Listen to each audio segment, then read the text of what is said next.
Embodiment Q&A. I'm Lyndon Thorpe. If this is your first time here, then welcome. And if you've been before, welcome again. And please, during this live slot, please feel you can leave comments, questions. We'd like to feel you're there. I'm here with my guests. I'll introduce them in a moment. But yes, I can see the comments here on the screen. So please feel free to comment and ask questions. We'd love it. Okay, so our topic today is transparency. Okay, now, yeah, this word is bandied around, but what does it actually mean and what does it actually imply? So, as usual, I'd like to start with a voiceless video to give us a good start to the reflection about this word, transparency. It's a very interesting word. It actually means is even more interesting. So we'll screen and take you to my voiceless video. I always start this way because I want to include everybody. And actually on LinkedIn, many people are excluded if they have hearing impairments, or maybe if they're ADHD, they don't have the capacity to focus on long-winded conversations and so on. Then I feel that this voiceless video gives everybody a great chance to participate. So welcome to LinkedIn members, welcome to YouTubers, and let's go now and just watch the voiceless video. This will give you time to really get your thoughts in before we discuss. And the conversation will probably go wild because this is a really interesting topic, and I think Muiba and Ebishila will really have lots to say about it. So let's go to the slideshow, share my screen,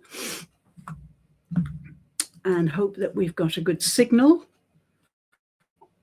Okay. Oh, no.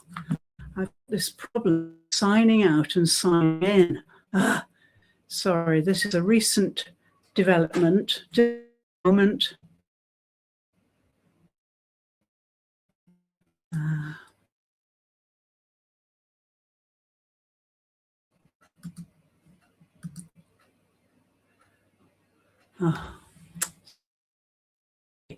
I don't know why this is happening.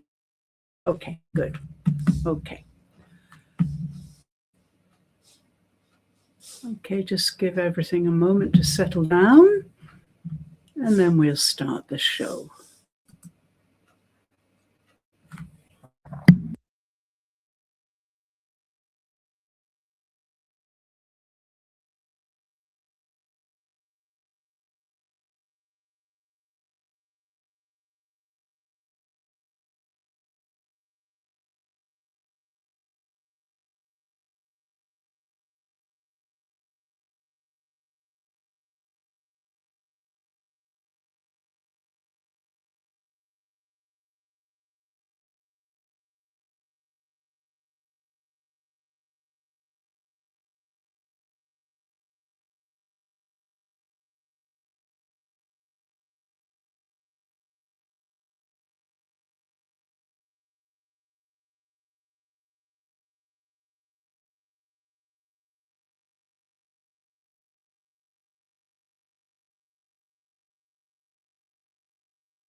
Okay, I can see my lovely guests are both here. That's great. So, yes, how about this video? Oh, we've also got King, my favorite property. He's always here. Welcome, King. Thanks so much for always showing up. So supportive. Thank you.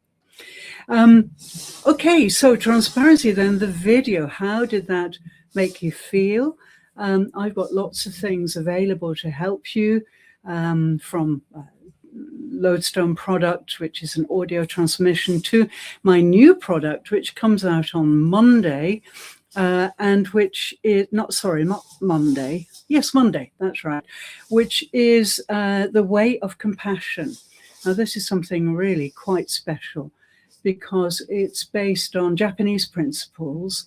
I live in Japan. I'm kind of very acculturated to Japan and its ways of thinking and being. So I've created this in that image. And yes, it's the perfect thing to get you out of your limited mind and into your heart energy, into your unlimited mind. So please let me know if you'd like to know more about these products. You can find them on my website. And the challenge is really going so well. The challenge is 5 days to step out of your limited mind. And again, this is a kind of preliminary for the way of compassion.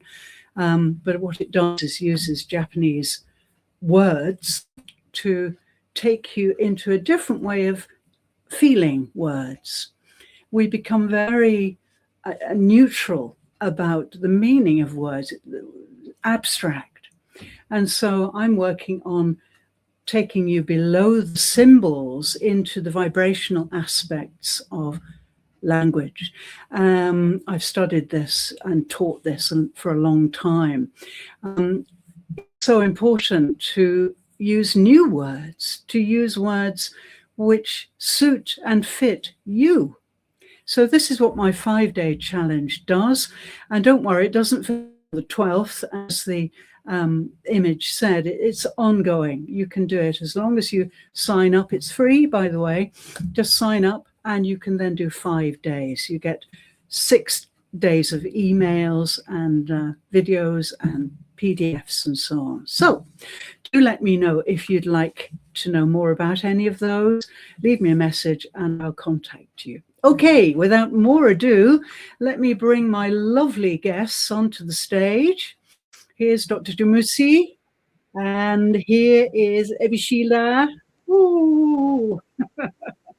Great to see you. Thanks so much for always being here. I love it. Okay, so let's get started. Sheila, what do you think about the video?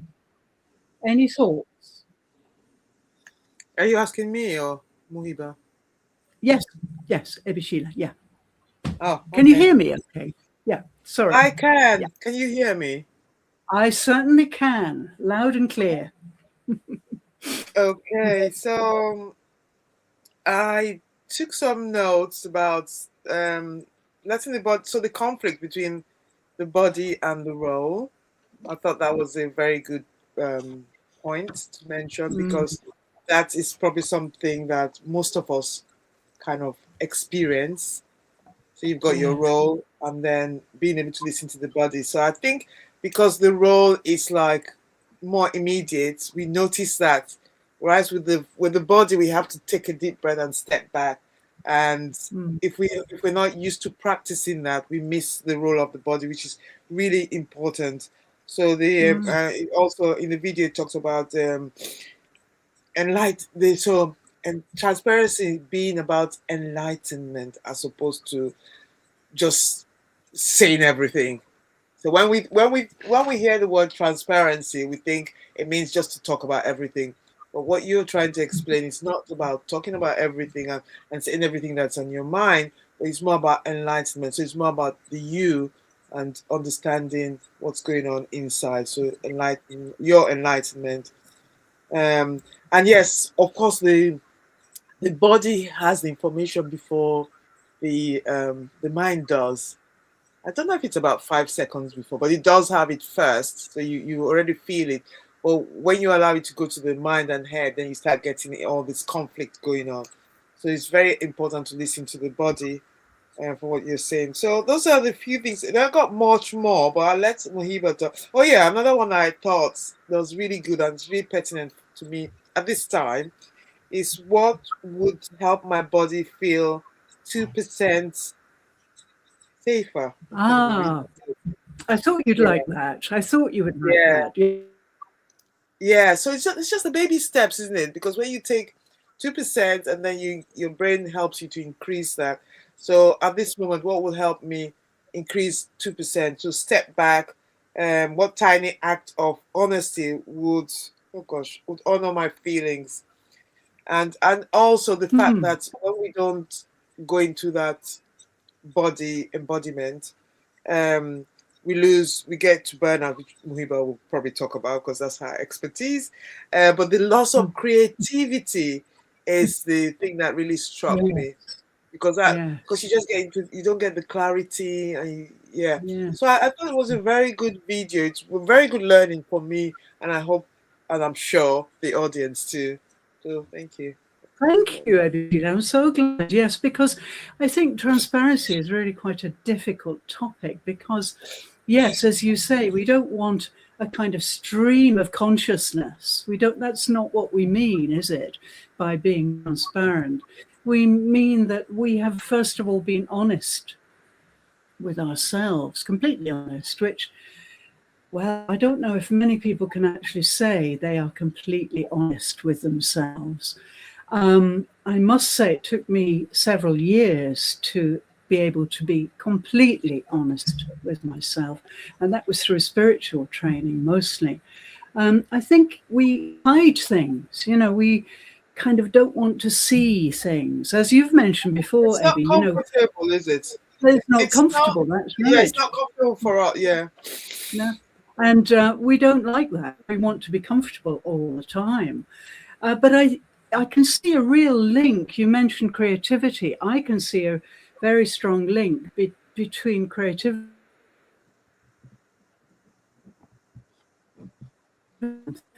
that it doesn't feel comfortable often before it's finished. And I think you experience this with your book, maybe.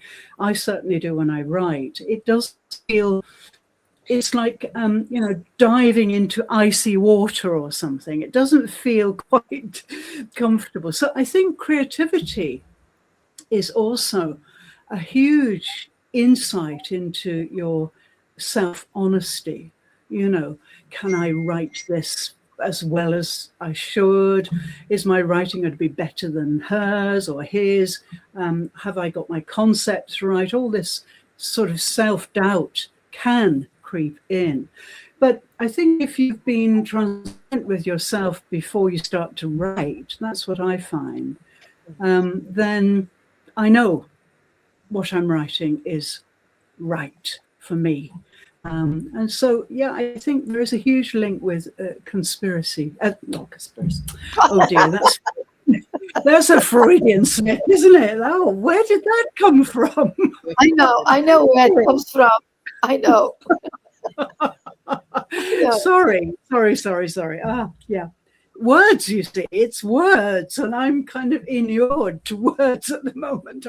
I'm trying to explain something really from my heart, and so the wrong words came out. Oh well, never mind. Cross it out. And so I will start with it. Mohiba, go ahead. I will not cross it because it's the most important word when we are talking about transparency, because it is the opposite. Anything that is transparent is conspiracy. That's why it came out, no doubt. Yes. Yeah, no doubt. That's the key word in our podcast on transparency. I think from now on, we should start with me, because when you start with me, I will have one idea. When you start with Abby, then you ask me, it's too late. I've got 10 ideas because you trigger ideas, you inspire me. So I come up with a dozen ideas afterwards. Well, I will start with that, with conspiracy. How can I live? How can I go throughout life without being transparent. I have not, I must confess, I have never been not transparent. I often say I was not brought up by father and mother, so I never suffered from the authority of the figure, of the father figure, of the mother figure. I was brought up by grandmother and aunt, and they were loving souls. So they allowed me to be a free thinker. It's not much for my own credit. I can't claim I am special. My circumstances made me a free thinker. So I grew up as a little girl, and I still feel I have grown up from feeling a little girl when I was 55 to a 7-year-old the way I feel now. I feel I'm a 7-year-old little girl because I don't suffer from labels, from pressures, from outer outer image that I have to preserve. I have nothing to preserve but myself. And so I have always been transparent with myself. I have paid the price. There is a price to pay because What is I can, that? which is I lose a job. I lose a job. I lose a relationship. But I say, as long as I don't lose myself, it's okay. It's fine with me. So I love the way you put in the video layers of transparency. Oh, The good. first, as Abby often says, is the self. When we are Yes. transparent, all the rest is easy and gets aligned easily. So, being transparent with myself, I found it easy to be transparent with relationships. When I met my husband and he said, "Let's get married," I said, unless two things. You won't expect me to cook, you won't expect me to have kids. If it happens, it happens. It happened that I cooked all my life and I wanted to have a kid. I ended up with twins. Nevertheless, he had no expectations because I was transparent. What was that? He said, "You're asking for nothing? Not a dowry? Not a that?" I said, "Nothing." Yes. That's Wonderful. how transparent I was. And with professional now, the professional aspect. And you, Lyndon, knows the latest is the call from my side on transparency from my side. And I was a couple of minutes late because I meant to be transparent before coming to the podcast. And when I looked, I said, "Oh, I'm going to be a couple of minutes late because I wanted that transparency before coming." And without transparency, you see that it's not that I'm brave and transparent. No, I No. cannot otherwise. It's not that, Mm. I better be transparent. I don't know No. how not to be transparent. And No. you are No. right. You are right. And Abby is right when you insist on the cost of not being transparent. You kill creativity. What are we without our unique creativity? When we are transparent, we are free, and creativity is basically a free feeling. If you don't feel free, no way can you be creative because you want to be creative. You say, "Oh, wait, can I say this? Oh, wait, maybe this should not be said." It stops creativity. You are right. It stops creativity if you are not transparent. So, this is my call for transparency. And when my last question, when you said layers of transparency, I said, which one is important? Which one is more important? I said, of course, the self. And then I said, well, of course, in relationships, definitely. And I said, of course, in a work environment. So it's all of them are the most, except that one comes before the other Yeah. before. They are all important. Yes. If you have them, I go Right. back to your word, comfort. You see, every man you see me, that I don't care where I am. I don't care how I feel. I need to be comfortable in space, comfortable inside, comfortable with you. Comfort is so important. Simplicity is so important. Honesty is so important. They are the allies of transparency. That's how I cherish transparency. Yes. Wonderful. Well, yes, I mean, oh, sorry, go ahead. Sorry. You have triggered my thoughts, so don't blame me for having been too long. Go ahead. Are you finished? Yes, Oh, for now. done. Yeah. Now, for now, Okay. for now.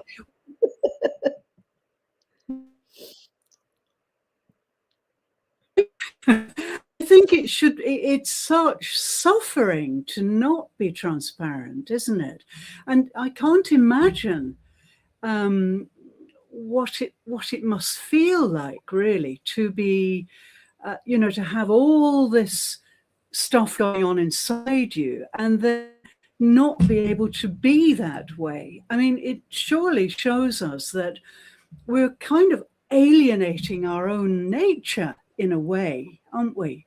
And so if we want to be whole beings in body, spirit, and mind, that is what I'm into, embodiment, then there's no way I can be transparent.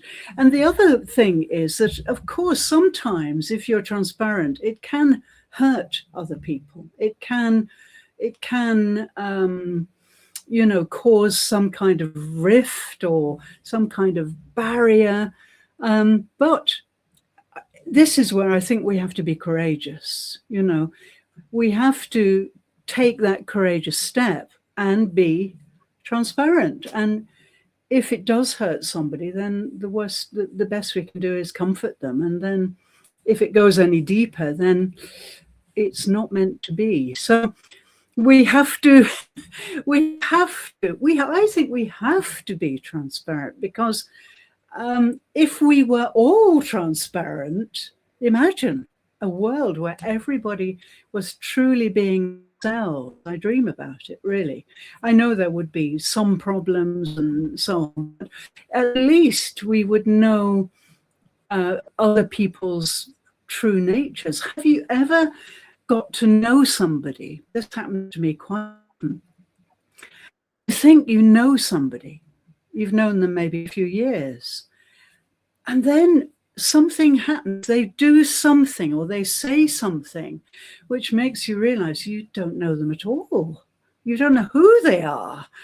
And that's happened to me a lot. And it does happen in Japan a lot, because people present this inscrutable exterior, in public. They don't really smile very much often. They have certain gestures, certain formulae they use.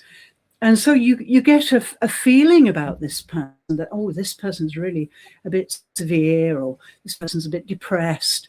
And then when they get into a room with you, they drop all that, and this amazing creature steps out that's full of light and full of joy and so on. So, yeah, I think I long really for Japanese people to be able to be themselves in public. And the more foreigners that come here, more and more foreigners are coming here.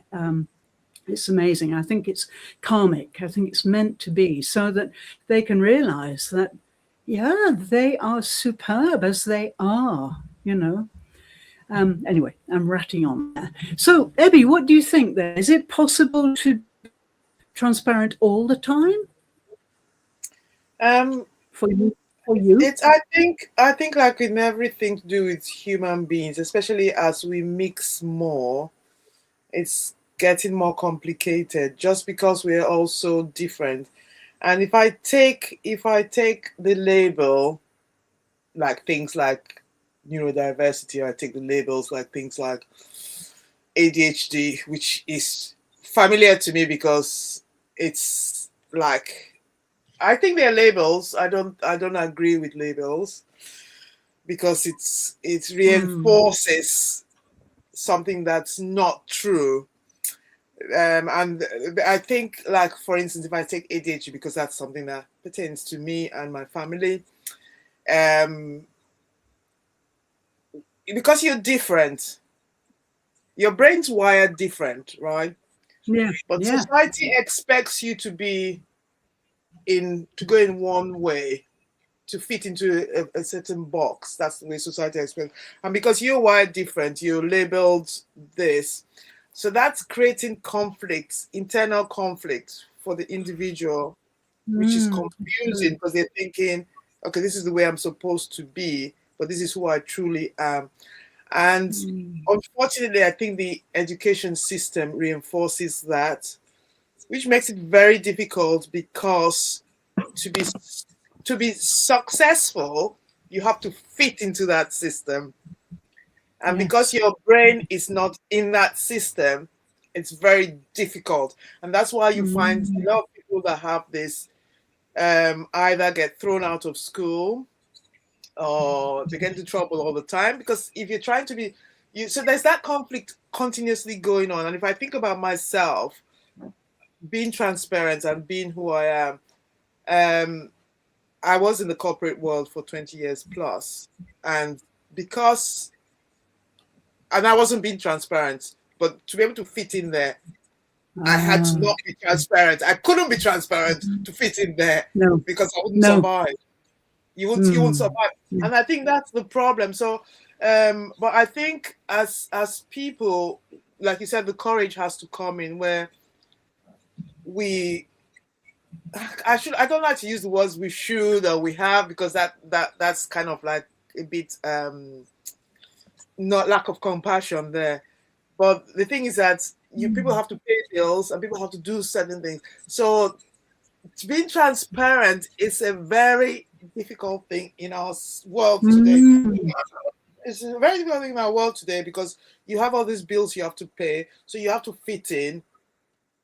And so you can't be transparent to be able to fit in with who you are. Like you said, sometimes what you say, what I've found with me is that even from a very young age, my views have been completely, I can remember from the age of 5 or 6, because when people say things, the way my brain goes is in a different direction. So I found that difficult right from childhood. And now in adulthood, it's better because I can channel it and I can step out, especially now that I'm retired. I can step out and be more transparent and work with people who understand where I'm going. But yeah, it's a huge pull and pull. And I think the more we think we're being integrated, I think that's it's worse for a lot of people. It might work for some people, but the integration doesn't really work because it's just getting more complex. If you understand what I mean. it gets more complex. So there's the conflict. Yeah. So that conflict happens between individuals and society, and expressing yourself is more difficult. And yet, like you said, it does need courage. But if courage is going to make you be on the streets, it's a difficult thing to do. Yes, absolutely. Well, I do identify, although I'm not in the corporate world, I've been in the academic world for a long time. And it was fine in the UK because everybody knew me to be a very unorthodox teacher, which I am. I do take all sorts of chances with students. It was like, yeah, but I'm talking about general. I'm not talking about the individual, because on an individual level, as a lecturer, you might be able to have that influence, but your students might not be able to go out and express themselves in the world because the world doesn't really allow them to do so. That's a very good point, and that's what happened really in my life. But as I say, in the UK it was fine, but then coming to Japan 20 years ago, well, I really found myself in the doghouse most of the time. Because if you came back here, you'll jump back into the doghouse too, because it's changed. Do you know that expression? It's a very northern English expression, in the doghouse. Usually husbands say it, wives say it husbands say it about their wives, oh, my wife has put me in the doghouse because they've done something funny. So very Mancunian expression. Yeah, I've really got in a mess here. Yeah, I was constantly being hauled up for doing strange things in classes and, being very relaxed about things that the Japanese educational institutions take incredibly seriously, like grades. And here in Japan, there is very much private education system, really starting to be more public. But until 3 or 4 years ago, parents had to pay for even secondary school education, believe it or not. And university here, there are only about 5 national universities here that are free or scholarship included, So, yeah, I found myself having to grades to students who I couldn't possibly grade. Absence, bad attitude, no homework. And yet I had to do it because the parents were paying. So eventually I had a reputation for, being transparent. And the parents used to be called in and we'd have these horrible debates where I would spill the beans and say, well, look, this is a waste of your resources. This student is not towing the line. He's done, usually I'm afraid to say, but usually the boys, no, not towing the line at all. So, yeah, it's been very difficult to be transparent professionally here. And I'm so glad, like you, Abby, that I'm retired now, and I'm not accountable to anybody who pigeonholes me, So, yeah, it's a very good point. And I think things have to change, don't they? And changing. I think the whole world is starting to realize that we're living in a completely different era now with AI and so on. And hopefully there'll be some major changes, especially in the education sector, which I feel very passionate about. Muiba, I'm sure you've got 12 points there. No, I'm sorry. They have increased to 20 by now. No, you and Emmy. We have to stop being so inspiring. It's too inspiring for me. Too inspiring. So I start with the bottom and go up as little time I have. Well, to start with, assimilation and integration, a word that has not been used is assimilation. I'm ready to integrate anywhere you me and never assimilate. Because integration means you would welcome me and I would welcome you, and we will be together differently. We may dress differently, think differently. I'm excited as I am. I'm always excited when I hear different ideas, because if I hear the same, what am I going to say? Nothing. Thank you. I share the ideas. I'm triggered by different views.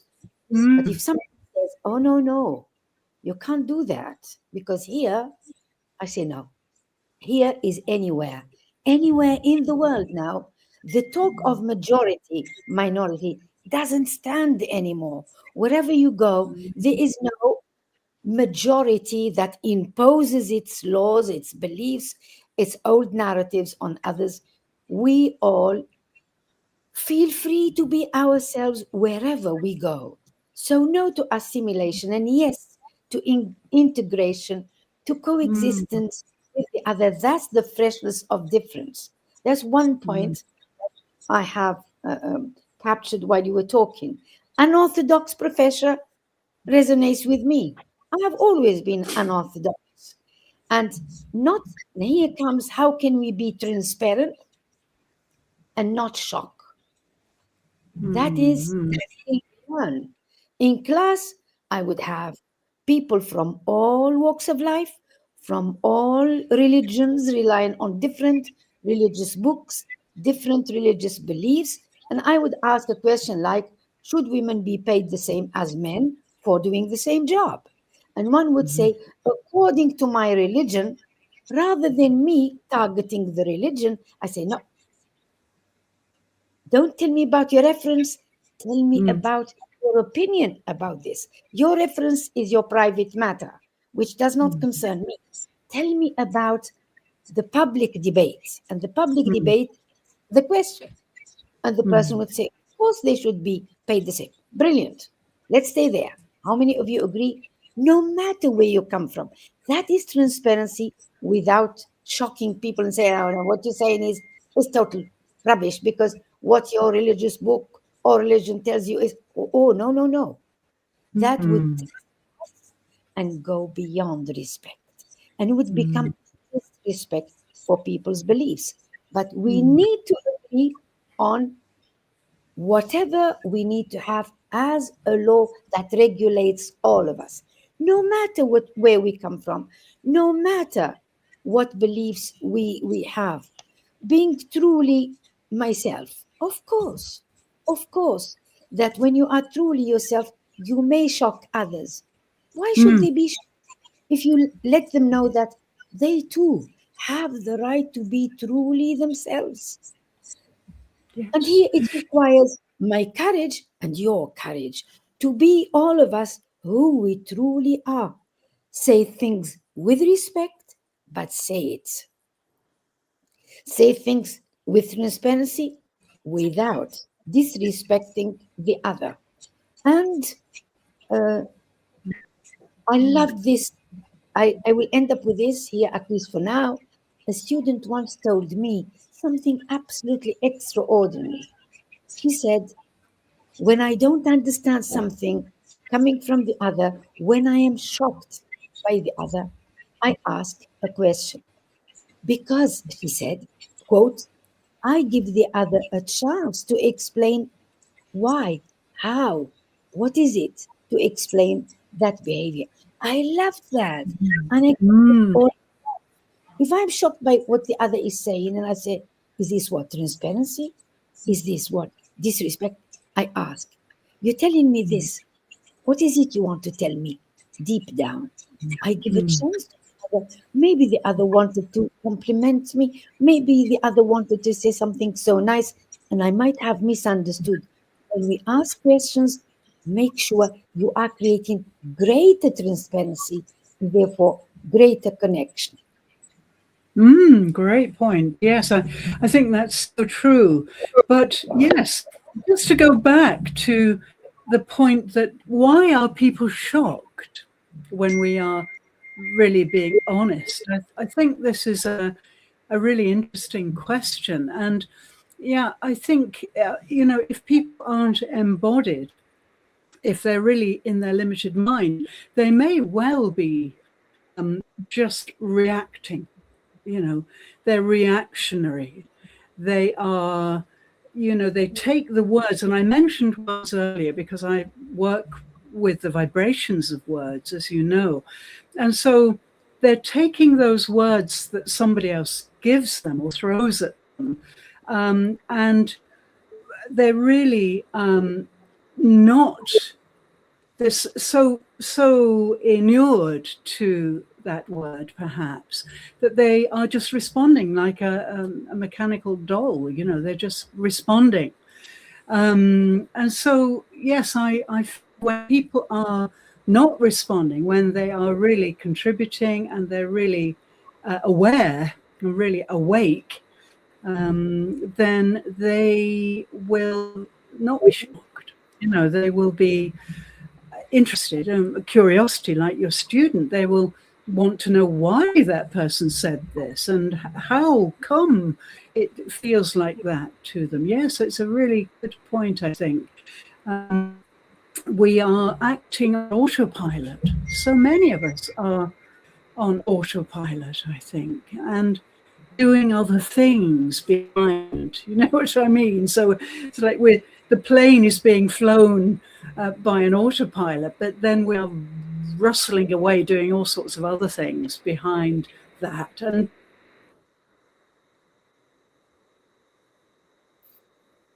present. If we're not present, then of course we're going to be shocked because we behave, and as we've seen during our talk, of our behavior is controlled by the nervous system, which we can't really change unless we go deep and make real transformation. So, yeah, it's a great question. And I think the more we can get people out of their limited minds, as I call it, and you can see my challenge, which I've now 40 people have joined. So I'm very excited. And I'm using, it's quite interesting because I'm using Japanese, as you may know, because Japanese is a really spiritual language. English is brilliant. I love it, but it's intellectual. It's quite logical, you know, but Japanese is very spiritual. So we can see each of the words that I use in this challenge has a huge effect on the body. And it really wakes up the vibration of that word inside that person's body. So using a foreign language is, I have always found, a brilliant way to wake people up, because they can't just respond on autopilot when there's a new word coming their way, you know. Yeah, I think language is really another huge topic here. The language we are currently connected with is often not the language we really need or desire. It's just platitudinous, you know. They're just platitudes, they're just phrases which we've learnt off pat, and we're not really present when we speak. It really frustrates me this. People are using words that I know don't resonate with them. You know, politicians are the main people who do that for me. You know, they're just using words as platitudes, not me. That's a completely different topic, because the words are used intentionally. They're not just using it, they're using it intentionally because of the way our brains work. So the words they use kind of program us into a way of thinking. So they're chosen carefully. They're not just using those words. But like you said, the words have an effect on our subconscious mind. So you might not be happy with what they're using, but it's intentional to get us where they want us to go. Yeah. So. To indoctrinate us. To indoctrinate us, yes. Let me comment just on this point. I love the use of the negative by politicians. I love it. The moment a politician says, don't think that, I say, that's exactly what it is. Just wait. Don't think we are fooling you. That is what you are doing. You are fooling us. So I always use the negative form to know what they have in mind. Don't you think we are starting a war? I say, that's it, we are having it. Get ready, we are having war tomorrow morning. That is the way to read a politician's speech. That, you know, I was dealing with politics because I thought political parties and political elections, etc., for ages. So I listened and I say, here we come, here we go. We've got it. We've got it because they've got one new knot now in their sentences. Yeah. Yeah. That's a whole other topic, because yes, and it's my passion at the moment, because I'm surrounded by people who are using the most fashionable words. I mean, this happens in marketing a lot, you know. So on our social media channels, we see all these words cramming the posts and the live sessions, and then you ask somebody what this word actually means, and they have not even thought about it. You know, one of the words that a good example is embodiment, because when you see saying, "Oh yes, you have to be embodied, and you must be present," and then you say, "Well, what does it mean to you, this word embodiment?" Oh, I haven't really thought about it. You know, they are just using the words to be fashionable and to get votes and to get clients and so on, which I really hate, you know. This is why I think it's very important to be able to listen to your body, because and I think we've been carried out by words of, like, for example, politicians, marketeers, business people, different people. And we've just lost everything because we're not listening to our bodies. We're just hearing the words. And like you said, a lot of times when you go and you ask people about what they actually mean, they can't even tell you, you know, so because so we can easily get deceived or get indoctrinated if we're not listening or we're not transparent with ourselves. Yes, absolutely. And from my perspective, words can actually damage people, you know, because they're repeating them, constantly repeating them, and it just digs deeper into the problem. But if you go in there and say, why are you saying that? What does this mean to you? You know, and they say, well, I don't know. What does it mean to me? I don't know. So I say, well, shall we get rid of that for a while? You've been saying it for 20 years, I guess. Why don't we try a different phrase or a different set of words? This can happen even with the simplest word.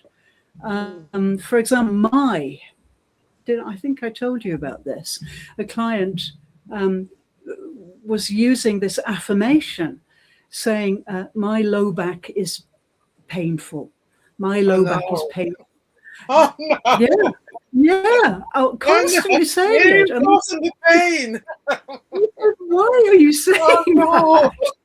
And she was very upset and said, well, they told me to say it. I said, who told you to say it? Yeah. So I said, well, okay, let's move, let's transition. Well, let's first of all take this word my. My. And I said it with great resonance, in my, and she burst into tears and said, oh, that's what it means, more or less. She said, oh, my. I said, yes, my. And from then on, we could really rephrase her affirmation, which she totally didn't believe in because nothing was happening. It was getting worse, as it would. In coaching, aspects of each of these words, and pain disappeared. Yes. Right. I have this coaching. I'm coaching a client, and we are supposed to be talking about her pain points, and she starts and she goes on. Since my daughter says this and my husband says that, and when my son says this, and I say, can I interrupt you for a minute? I have not heard any I. You're supposed to be talking to me about your pain point, and what you are telling me constantly is what your husband thinks, what your daughter says, what your son expects. What do you want, wish to have, wish to be? And here, this is a way of turning the language into a revealer. It reveals who you are. You have made yourself disappear, go to the back, and let all the others become your front line. How can you survive? Pushed at the front and you pushing yourself towards the back. Absolutely. Who we are.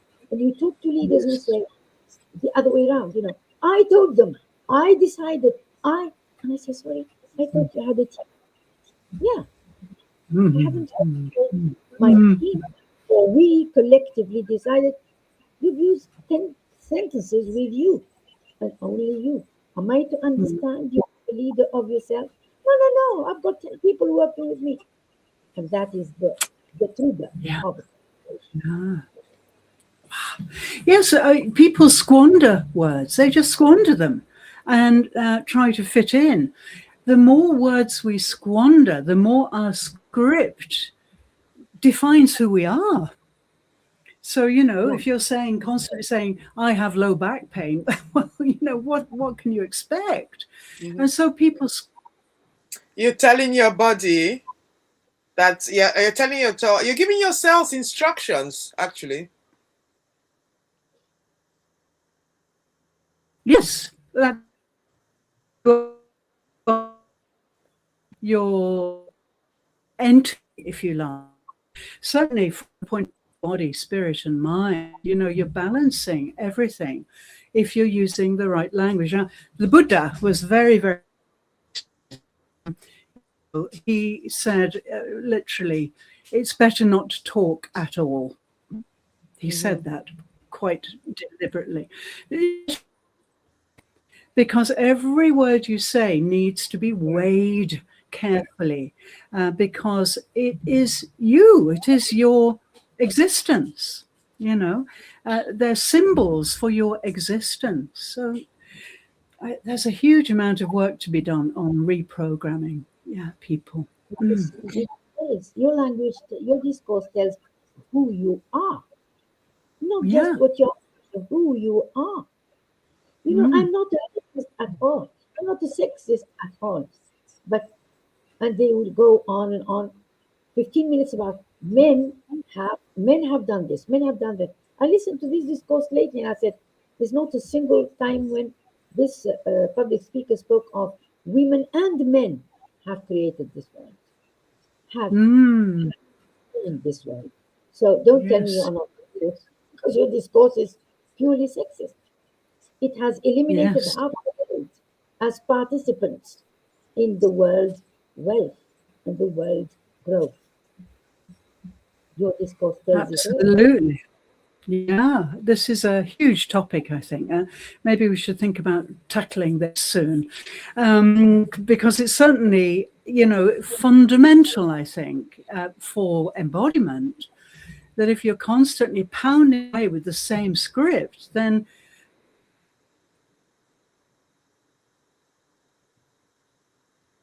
I must just mention my mother, because my mother was amazing. She had the biggest vocabulary I have ever come across in English. Huge vocabulary. And she wasn't a well-educated woman. The war broke out in England, and so she had to leave school age 15, and there was no money to do anything else, so she went to work at that age. But her vocabulary,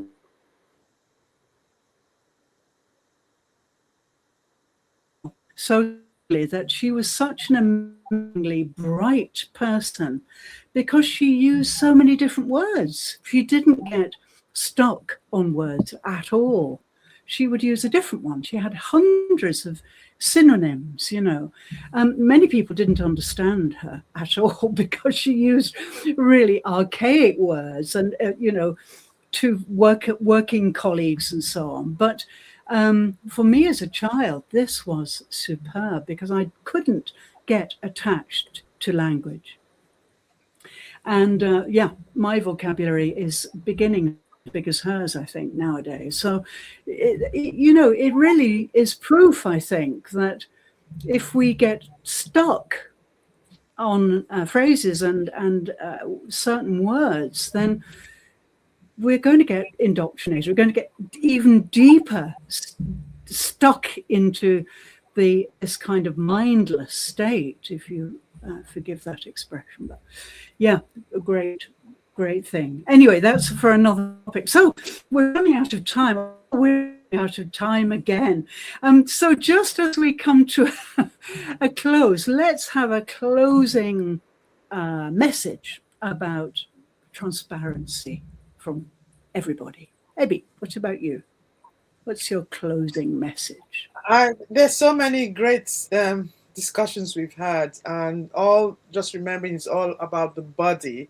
So my closing message is, and I know it's a process, and I have found it difficult, but I'm getting better there, to be able to just take a pause, step back. I'm glad I put that in my book, so that helped me to be more grounded. Take a pause, step back, and listen to the body. The first time you do it, it might be difficult. You might not be able to understand it, but just I would encourage you to persevere, because it will come. And once you start to listen, because the body is so, we give it instructions. So by our words, like we've just discussed, if you say something and it's negative towards your body, I am is such a powerful statement. I am always followed with something positive. If you follow it with Yeah. something negative, you're giving your body instructions, you know, oh, this job is going to kill me. You've given your body instructions. So in the next 10 years, you might come up with something that's really going to take you there. So it's very important. And I know we don't understand those things and we can't relate them to that, but it's very important to listen to the body, because when you say these words, you will find a discomfort in the body. But when you say positive words, you will find comfort. And I remember that experiment done by a Japanese scientist, Dr. Oh, I can't remember his name for the life of me, where he talks about water and it forms crystals when you've got Ah, good words, yes, good yes. language, and good music. And it is disjointed when the language is hateful, when the music is bad. And you have to remember that we are mostly made up of water. So when we're using and Yes. listening to bad stuff, it's affecting us. We might not feel it immediately, especially if we are not in contact with our bodies. But remember to take a pause as a practice and just listen to what your body is telling you. So that's Wonderful. mine. Wonderful. Yes, That's my we are 90% water. Yeah, we are very watery. And so, yes, Fujinoe-san, I know his work. It's great. So, yes, great message. Great message. Listen to your body. That's the key. Muiba. Yes, my message is embrace transparency. You might think, you need courage, whatever you need, embrace it. You may think you pay a price. You may pay a price. But the price you pay if you're not transparent is losing yourself, losing the dearest relationships and the best places of work. When you embrace transparency, you are yourself. So people know, take it or leave me, no problem. And you know that you're going to feel well being when you are yourself, aligned to every value, to every thought you have, and every body reaction, and spiritual well-being. You are all a whole transparent. Whether you are sitting by yourself, sitting with family members, sitting at work, everyone knows you, respects your authenticity, your consistent responses, so they know what to expect. They can never blame you if they come close to you. They know what to expect. You are clear. I often say, I play with cards open on the table. Play with me. You may have the cards hidden. I don't mind. Mine you can see on the table. That gives me comfort, a word we have used. That gives me well being, a concept I have embraced throughout my life, and it is part of spirituality. To celebrate transparency, you would celebrate maybe fewer relationships, but they are dear relationships because they respect you and they allow you to allow themselves to be in that space of well being together. Different, I often say, and together. If you Lovely. Oh, lovely. Lovely messages. And we've got lots of comments here from Dietchi is here again. Oh, feeling transparency in our body is key to help and ease into making decisions. And I like that it's better not to talk than voice negative words. Absolutely. I like that too. Difficult people to cope with. I think, someone who's silent, is not playing the game. So great. Thanks for the lovely comments. They're super. Okay, my dears. Well, I'm going to let you go because the weekend is beginning, and we'll be here again next week and that's okay, isn't it? And yeah, if we want to go on, I believe Ebby Sheila wants to continue on the 26th. Me Well, too. we'll be here, and on the 2nd, is it the 2nd? Yes, the 2nd. Well, let's do it. Let's just keep going. This is not a sprint, it's a marathon. Yeah, yeah. I mean, I think thing about Christmas too is about sharing. So it's not for me. It's not a holiday. It's about sharing and sharing the love. So yeah, I'll be here. That's lovely. Yeah, I agree. So let's have a Christmas edition, and roast turkey and so on. I'll organise it. Okay, thanks so much, both of you. It's been good, and we'll see you next week. Any topics for next week? We'll Any come up ideas? No.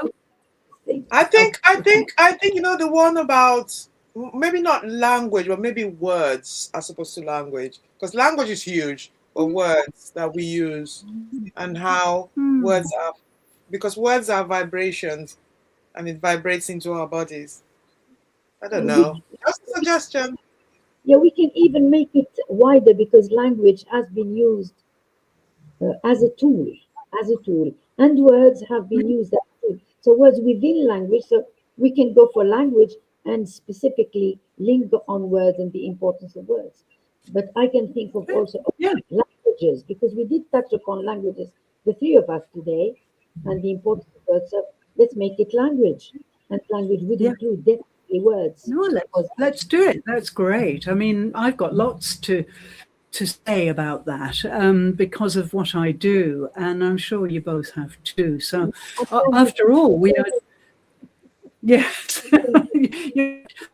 Originally. I'll ranting off. So just say stop. I know that word very well.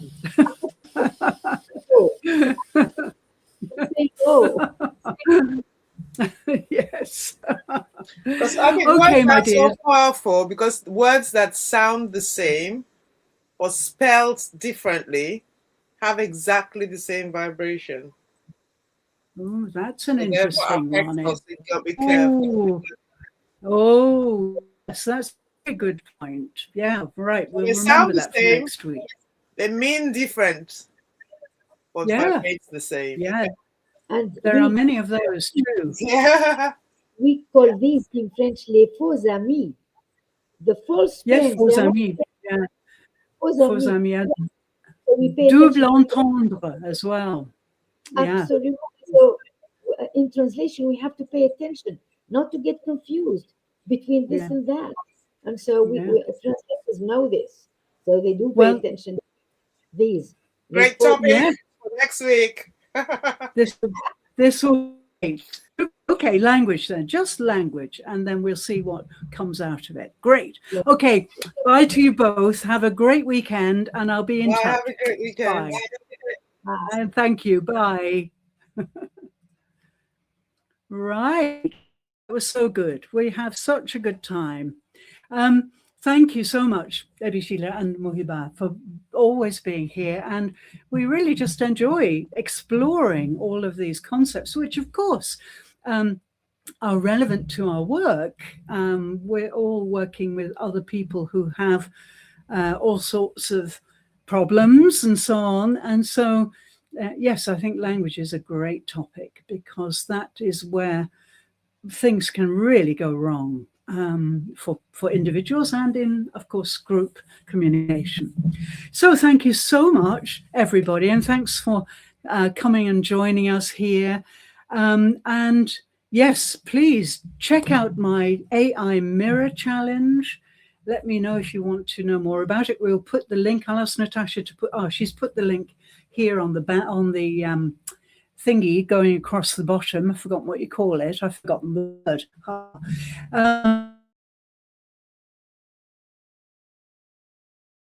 Of course, the way of compassion.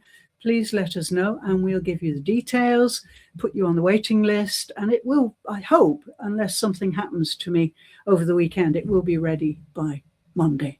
So I'm very excited about that. It will make big changes.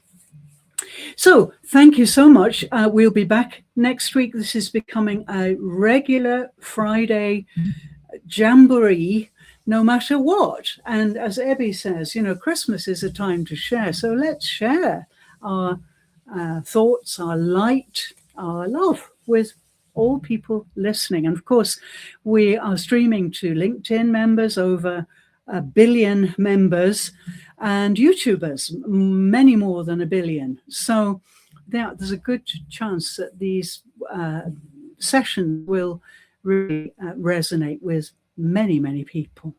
Well, thank you so much for joining us, and we'll be back next week.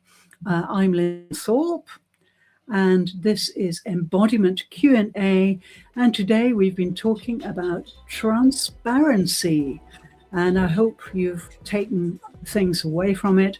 I'll be writing about it during the week, and I'll put my videos onto both channels. And if you want to know any more, then please contact us. Okay. Thank you so much. See you next week. This is Lyndon Thorpe saying farewell and au revoir and yoroshiku onegai shimasu and many other sentences. Bye for now. Bye.